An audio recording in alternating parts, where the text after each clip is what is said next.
Dopo 33 gare dall'ultima pole position di Jeddah 2021, dove ci ricordiamo Max stava per fare un giro clamoroso ma poi sbagliò l'ultima curva, regalando la pole position a Hamilton, oggi Sir Lewis ha preso la pole position in Ungheria dando solamente 3 millesimi a Verstappen, facendo un capolavoro con questa V14 e tirando fuori il massimo potenziale di questa macchina, conquistando la sua nona pole position in Ungheria. L'Ungaroring è il circuito che ama Hamilton, molto tecnico, che si adatta perfettamente al suo stile di guida e dopo andiamo a vedere perché. E ragazzi, devo essere sincero, ho avuto la pelle d'oca per tutto il giro di Hamilton alla fine. Ho visto i due sovrasterzi nelle ultime due curve, in curva 13 e 14, e ho detto cavolo, ora sbaglia e regala la pole a Verstappen. E invece, nonostante i sovrasterzi che ha gestito bene Hamilton, è riuscito a portare a casa una pole molto importante in Ungheria, perché partire là davanti, come ho detto anche ieri, farà la differenza anche in gara. Ovviamente il degrado gomme giocherà una parte fondamentale durante l'arco di tutta la gara, perché sono 70 giri da compiere, ci sarà una strategia a due soste probabilmente e tutti i team punteranno a gestire al meglio le gomme medie e hard. Fatto sta che Lewis ha tirato fuori una magia oggi, ma la cosa ancora più impressionante è che Hamilton è riuscito a prendersi la pole quando Russell è 18esimo. Ok che ha avuto del traffico in Q1 e ha sbagliato, ma la differenza tra i due piloti adesso è molto importante ed è così già da un po' di gare, con Russell che sta soffrendo un po' questa V14B rispetto a Hamilton che si adatta meglio. E volete sapere la mia su questo nuovo format delle qualifiche?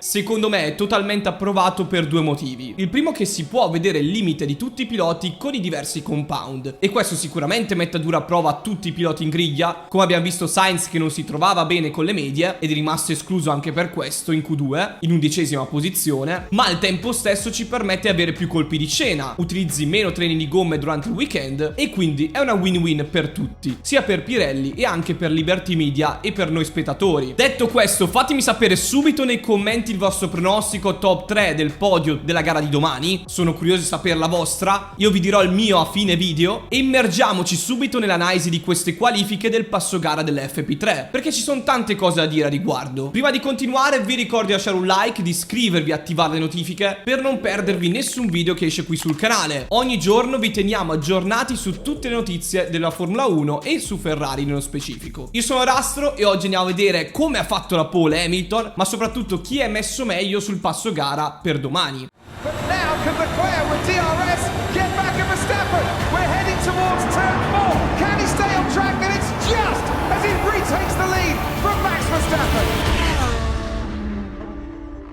Sono passati 595 giorni dall'ultima pole di Hamilton a Jeddah 2021 e 33 gare, come il numero di gara che aveva Verstappen prima dell'1. Una coincidenza abbastanza bizzarra, anche perché oggi la pole position Hamilton ha presa su Verstappen per 3 millesimi, segnando uno straordinario 1.16.609. E questa Mercedes si è comportata bene in tutti e tre i settori. Nel T2 Hamilton è riuscito ad andare fortissimo, avendo una guida molto pulita e gestendo bene il sovrasterzo presente su questa Mercedes e che non è facile da gestire, soprattutto con temperature alte, ma sappiamo che Hamilton in generale riesce a gestire molto bene le gomme e questo è un aspetto che è molto importante quando utilizzi la gomma soft, perché il surriscaldamento delle gomme si fa sentire molto in Ungheria dal primo settore all'ultimo. È qualcosa che ha pagato per esempio Leclerc per tutto il weekend e che Hamilton invece è riuscito a gestire bene grazie a una guida più pulita, meno sovrasterzante, dove preferisce avere un posteriore più saldo, riuscendo a gestire un anteriore invece meno preciso, che viene compensato dall'assetto della macchina. E se da una parte abbiamo un Hamilton che era estremamente soddisfatto anche nel team radio post qualifica, ha detto che avranno delle chance anche per giocarsi la vittoria domani. Secondo me si giocheranno tutto in curva 1 e nei vari pit stop, perché nei sorpassi in pista sicuramente Mercedes potrà difendersi su Red Bull. Dopo andremo a vedere l'analisi del passo gara Mercedes contro Red Bull, ma prima voglio dire una cosa. Dall'altra parte Verstappen invece ha accusato un setup non ideale, un bilanciamento non corretto della monoposto. Lui ha detto il peggiore di questa stagione, cito testuali parole, e aveva come l'anteriore sul ghiaccio, come se non riusciva a indirizzare bene la monoposto, e anche lui soffriva di sovrasterzo, facendo diverse correzioni. Sicuramente questo non è un aspetto positivo per le qualifiche, ma permetterà a Max di gestire meglio le gomme, come ha fatto per tutte le gare di quest'anno. Un altro motivo per cui Max non è riuscito a fare la pole è che non è riuscito a gestire bene il warm up delle gomme, non riuscendo a mettere nella finestra ideale di temperatura le gomme per l'ultimo tentativo, e per quello ha sbagliato anche nel secondo settore. settore, non riuscendo ad andare così al limite e facendo tante correzioni. Con 45 gradi di temperatura dell'asfalto era davvero difficile comunque gestire queste gomme, capire quanti giri di riscaldamento erano necessari tra hard, media e soft, e queste soft si bruciavano subito praticamente. E Verstappen nel giro ideale aveva addirittura 2 decimi di margine nel T2 nel secondo settore, ma non è riuscito a mettere insieme tutti i settori, complice appunto un bilanciamento non ideale per la sua RB19. Si vede chiaramente anche dalla telemetria come Hamilton ha faticato tanto in curva 14, nell'ultima curva, avendo una velocità minima molto bassa. Questo forse è un po' la pressione anche di realizzare la pole dopo 33 gare e di avere quella possibilità tra le mani, e un po' ovviamente il sovrasterzo che ha inciso. Quindi domani sarà una bella battaglia tra Hamilton e Verstappen che ci farà rivivere anche i tempi del 2021, ovviamente con macchine diverse. E se da una parte possiamo dire che Mercedes ha stupito con Hamilton, come vi ho detto nella giornata di ieri Mercedes ha fatto molta fatica, ma le temperature erano nettamente diverse da quelle di oggi. Oggi la pista era molto più calda e quindi si tendeva a scivolare molto di più rispetto alla giornata di ieri. Essendo la pista più fredda sì c'era meno grip, ma ci si tendeva meno a scivolare ed era un vantaggio netto per Ferrari. Oggi Ferrari indubbiamente ha deluso, con Sainz addirittura in 11ª posizione. È vero, è escluso per qualche millesimo da Alonso e Zhou, ma non è riuscito a trovare il tempo giusto per qualificarsi poi per il Q3, e addirittura Leclerc che poi in Q3 è arrivato dietro all'Alfa Romeo di Zhou. Qualcosa di imbarazzante per Ferrari che, come aveva detto lo stesso Vasseur, puntava addirittura alla prima fila e l'obiettivo non è stato centrato. Anzi, vedere una Ferrari nettamente più dietro di entrambe le McLaren e di Hamilton è un segnale tutt'altro che positivo. McLaren sicuramente ha convinto in una pista molto diversa da Silverstone. Io vi avevo detto già giovedì che McLaren poteva far bene e così ha dimostrato, perché comunque Norris è arrivato a 85 millesimi dalla pole di Hamilton e questa McLaren andava molto forte nel secondo settore in particolare, anche nel terzo, e faticava un po' di più nel primo. Questo ci dimostra che questa McLaren, che come ha detto lo stesso Andrea Stella, questa è la vera McLaren del 2023, non quella che abbiamo visto prima di Austria, va molto forte nei curvoni veloci, le curve d'appoggio a marce molto alte, ma fa ancora fatica per quanto riguarda il drag e quindi in zona rettilineo principalmente e negli allunghi. Sicuramente Alfa Romeo quindi rimane la sorpresa di giornata con la quinta posizione di Zhou e la settima di Bottas, entrambe le macchine in Q3. Gli aggiornamenti portati al fondo hanno dato i risultati sperati ed è questa una pista in pieno stile Alfa Romeo, dove conta tanto il carico aerodinamico, ci sono pochi allunghi quindi il drag si fa sentire di meno, e quindi Alfa è riuscito a portare a casa un gran bottino grazie anche a queste qualifiche diverse dal normale. Le delusioni di giornata sono sicuramente Perez, Sainz, Russell. Perez che si prende 436 millesimi dalla pole, qualcosa di imbarazzante, più di 4 decimi dal compagno in squadra secondo, è un'eternità, è una pista tecnica con distacchi minimi come Ungheria. Mentre su Sainz e Russell non voglio tanto biasimarli, sono stati molto sfortunati, sicuramente sono un passo indietro rispetto ai propri compagni in squadra, ma hanno pagato più le conseguenze del dovuto. Ricciardo nella sua prima qualifica in Alfa Tauri è già 13esimo, mentre Tsunoda 17esimo. Lasciamo ancora il beneficio del dubbio, però nella sua prima qualifica Ricciardo è già stato più veloce di Tsunoda, quindi la scelta di Red Bull sembra essere stata azzeccata nel sostituire Ricciardo con De Vries. Severo ma giusto, come si suol dire. E vedendo il passo gara dell'FP3, Verstappen è il più costante di tutti, girando sul 23,5 e un 23 alto. Mercedes con Hamilton ha girato meno giri sul 23 alto e 24 basso, quindi sulla carta sembra che sia difficile giocare la vittoria, però una volta che Hamilton parte in pole magari può fare la differenza con il suo talento. Non sarà facile difendersi da una Red Bull che non degrada le gomme, soprattutto essendo le temperature ancora più alte domani, e McLaren sembra avere lo stesso passo gara di Mercedes con Norris, anche se oggi McLaren e Ferrari hanno fatto un lavoro diverso. Ferrari invece non ha tanto un problema di usura ma quanto di surriscaldamento delle gomme, che poi inevitabilmente comporta anche una guida più aggressiva e quindi un'usura dei pneumatici, e questo sarà un problema grande di Ferrari domani probabilmente, che dovrà cercare di gestire per tutta la gara. Quindi il mio pronostico finale per la gara di domani è: vorrei essere un po' romantico, ma secondo me sarà davvero difficile per Hamilton gestire Verstappen dietro, quindi vi dico Verstappen, Hamilton, Norris. Però ovviamente spero con tutto il mio cuore una vittoria di Hamilton, anche perché partendo là davanti, una pista dove ha conquistato più pole e che lo stesso Lewis ama, sarebbe bello vederlo sul gradino più alto del podio. E voglio concludere questo video facendo ancora i complimenti a Hamilton, che forse non tutti voi sanno è tra i miei piloti preferiti della Formula 1 e insieme a Senna mi ha aiutato a avvicinarmi a questo sport. E se a 38 anni e 7 titoli vinti riesce ancora a fare la differenza in pista, col compagno in squadra che è addirittura 18esimo e lui in prima posizione in qualifica, che è la sessione più difficile e dura del weekend in una delle piste più tecniche del campionato, ecco, mi stupisce quando delle persone persone lo mettono ancora in discussione, dopo tutto ciò che ha dimostrato negli anni e ciò che sta dimostrando ancora tuttora. Hamilton per me sarà sempre una grandissima fonte di ispirazione, sia in pista che fuori. Lo adoro sia come pilota che come persona, e oggi ha conquistato la sua 104esima pole facendo un giro capolavoro, uno dei giri che rimarrà nella storia della Formula 1, e noi siamo qui a ricordarlo. Fatemi sapere nei commenti cosa ne pensate di questo nuovo format delle qualifiche. Vi piace? Non vi piace? Cambiereste qualcosa? Ditemi anche la vostra sulla pole di Hamilton e ci vediamo domani con l'analisi della gara. E quando mi chiedono ma perché segui la Formula 1? Ecco, la risposta è un po' innata, perché è una sensazione di adrenalina che provo dentro, e questo, ma non solo, mi fa innamorare della Formula 1. Qui da Rust è tutto, ci vediamo a un prossimo video.